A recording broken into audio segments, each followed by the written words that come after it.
Dizem que a história não se repete, mas os adeptos do Benfica são capazes de jurar o contrário, que nos anos 80 e 90 viram de novo a elegância de movimentos, o instinto de goleador e o jogo de cabeça de um gigante lendário que reinou sobre as áreas 30 anos antes.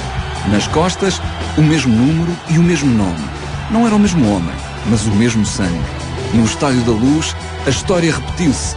A lenda de José Águas renasceu em Rui Águas. Há um problema genético. Tinha muitas parecenças com o pai. Também fantástico no jogo de cabeça, muito disciplinado do ponto de vista tático. Rui, inteligente, fino, sagaz, vivo, com grande destreza, com grande rapidez de movimentos. A fineza, a elegância, são muito parecidos nesse aspecto. O toque, a maneira como ele penteava a bola, são tal pai, tal filho. Mas é engraçado que mais até do que o jogo de cabeça que o filho, o Rui Águas, herdou do pai, é a forma dele se movimentar. E eu muitas vezes, quando vejo o Rui a festejar um golo, ou via o Rui a festejar os golos, ou ir buscar a bola ao fundo da baliza, vejo exatamente a forma como o José Águas festejava e via nessas imagens a preto e branco, nesses registros desses jogos dos anos 60. A memória mais marcante é uma memória comparativa. Ele festejar, isto comecei-me a perceber, os golos da mesma maneira que o Rui festejava os golos. A maneira como levantavam os braços e tem várias fotografias, aliás, a festejar os golos em que eles levantam os braços e abrem de uma maneira muito especial, de quase um bocadinho mais para diranhar e tanto abrir como fazem hoje em dia, é até mais para cima, as mãos um bocadinho para fora. Eu achei piada quando vi a imagem do meu pai a festejar. E realmente depois vi as minhas, é muito curioso, muito parecido o tipo de reação.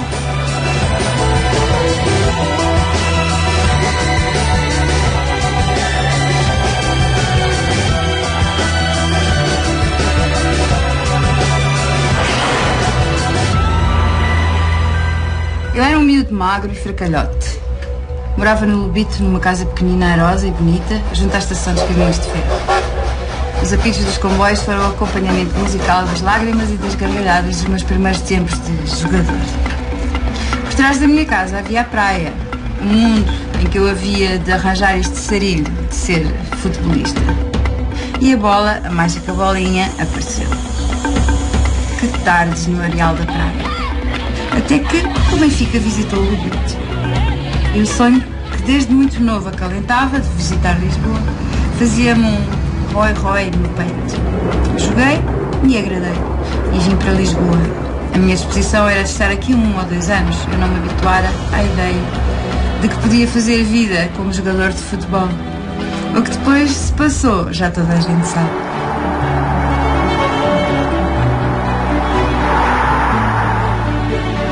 O arquivo fotográfico dos últimos 60 anos do Sport Lisboa e Benfica confunde-se com o álbum de família dos Águas, um livro que depois do pai e do filho se reabre para o neto Martim Águas, jogador nos Juvenis da Luz. Mas a epopeia começou lá atrás, no tempo da bola de trapos e dos pelados. Foi neles que José Águas nasceu para o futebol, o segundo maior goleador de sempre do Benfica e o capitão carismático que haveria de erguer 2 taças dos campeões europeus. O José Águas é, como ponta de lança, muito provavelmente o melhor de toda a história do Benfica. Recordo-me, e isso marcou, acho, a presença dele e a história dele no Benfica, a história do jogador e a história do homem. E as duas são indissociáveis, não é? Porque há jogadores que são excelentes, mas como pessoas nem sempre são as mais respeitáveis. E em José Águas nós víamos claramente a interpenetração da condição de jogador e da condição de homem. Morava ao pé de mim, o José Águas. O Rui Águas jogava a bola com o meu filho. O meu filho tinha jeito, ele não tinha jeito nenhum. E depois o Rui Águas foi um grande jogador e o meu filho não joga nada à bola. Mas eram amigos, vivíamos no mesmo bairro, no bairro de Santa Cruz. Ele era pai da Lena d'Água, como vocês sabem, na verdade. Era um homem de uma elegância moral muito grande, não é? Tinha uma família muito bonita. O ambiente que se vive em casa, não é? E o Águas respirava Benfica e futebol.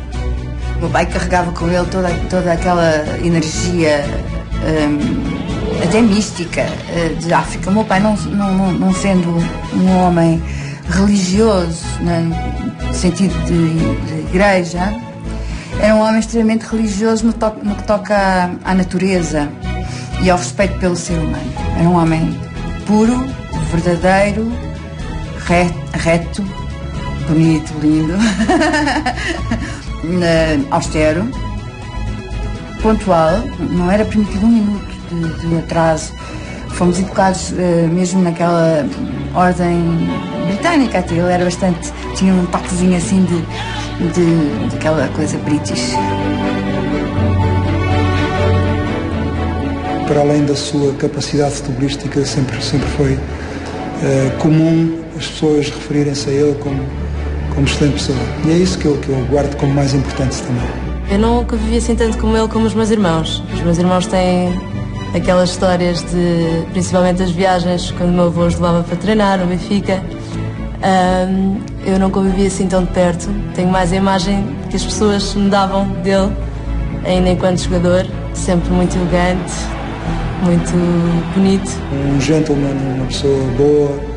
Do meu sogro, eu tenho a lembrança de uma pessoa bem disposta, um excelente contador de histórias, muito simples de gostos, muito amigo dos netos e muito colaborador no seio da família, a pessoa que estava sempre disponível para tudo. Ele tinha uma expressão que era preto a casa africana. Meu pai era africano. Não era por isso, era porque estava sempre pronto para o que fosse necessário. Ele disponibilizava-se nesse aspecto. Acho que era uma pessoa ímpar. Fosse o que fosse necessário. E em relação aos filhos, aos netos, às crianças, ele imediatamente fazia. Se era buscar, se era trazer, se era levar, enfim, tudo. Costumava ir muito almoçar com o meu avô e com o meu pai, fim de semana. Tenho boas memórias, não é? Eles costumavam chamar que ele era um motorista de serviço. Foi, inclusive para o meu filho mais velho principalmente, para os treinos, as netas, as filhas, enfim, há imensas histórias dele de um lado para o outro. Eu acho que a partir de certa altura, depois da reforma, ele virou mesmo motorista e com prazer, sempre com muito prazer. Era o meu avô que me levava aos treinos quando era miúdo, era o meu avô que me ia buscar e passava muito tempo com ele, mesmo em miudinho, ia muito à casa do meu avô.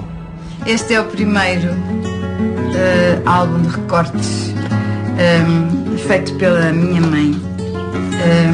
Começa exatamente com a primeira fotografia oficial do meu pai como jogador do Benfica, em 1950. Isto foi ela que fez. Primeiro durante o namoro e depois, a partir de 55, quando eles se casaram em agosto. Eu fui ao casamento de Zé Águas, não é? E ele estava à espera que fosse um rapaz, saiu uma menina, mas esteve à espera, até que o terceiro filho é o rapaz, que é o Rui, porque a segunda filha é a Cristina, então, e depois o último foi o Rui Águas. O meu pai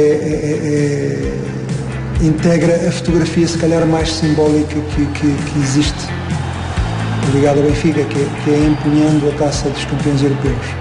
É uma foto, mas podia ser uma pintura, não é? Quer dizer, é uma coisa tão marcante. Pronto, está ali aquele registro. Fotografias há muitas, pinturas nem tantas. Poderia ser uma pintura, eu diria que é a pintura, deixa-me dizer assim, mais famosa do historial do Benfica, porque foi a primeira final da Taça dos Clubes Campeões. É uma belíssima imagem, do ponto de vista estético, do ponto de vista cubista, de facto.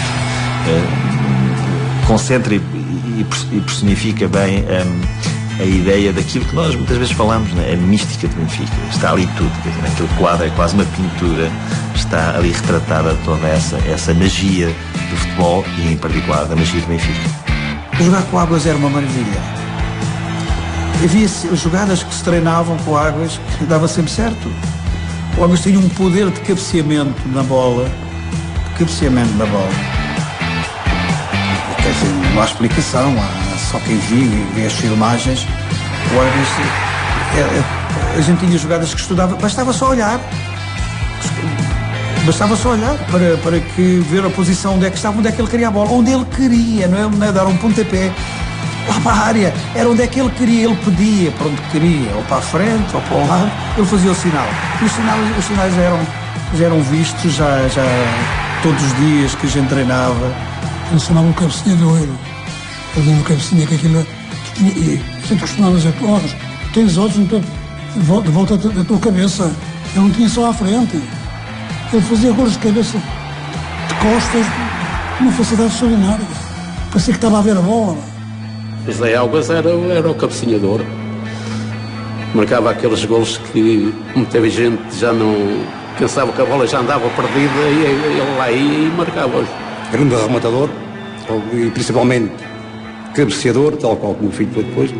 José Águas foi o grande capital, um êxito assinalável, quer os campeonatos que o Benfica ganhou, as bolas de prata, hoje em dia vários nomes, mas na altura era a bola de prata do meu marcador. Foi dos melhores que eu vi no Benfica, como ponta de lança. O José Águas era um homem muito discreto e muito fino, até a jogar quase não dava por ele. Dava-se depois, o gol geralmente era dele. O Zé Águas, que foi o melhor marcador do clube durante 10 anos seguidos, até aparecer o Zé. Foi fundamental, é um dos pilares da conquista do bicampeonato europeu. Recordo da elegância, da predilevação, da elegância, do jogo aéreo, do jogo com os pés. Era de facto um jogador. Era um ponta de lança, ou como se chamava na altura, um avançado centro.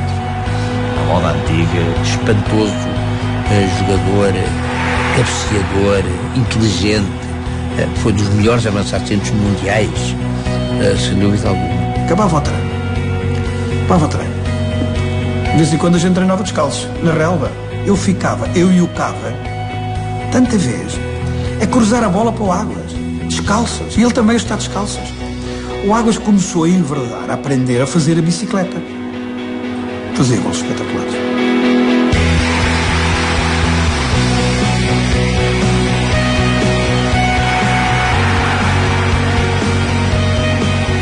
Um grande símbolo, dos maiores símbolos do Benfica. Talvez o maior, sem contarmos com o Eusébio, efetivamente, se excluirmos o Eusébio por todas as razões, seria o Zé Águas, o grande símbolo, o homem que levantou 2 taças dos campeões europeus. Um grande jogador de futebol, que naturalmente deixou bem vincada a sua posição a nível mundial.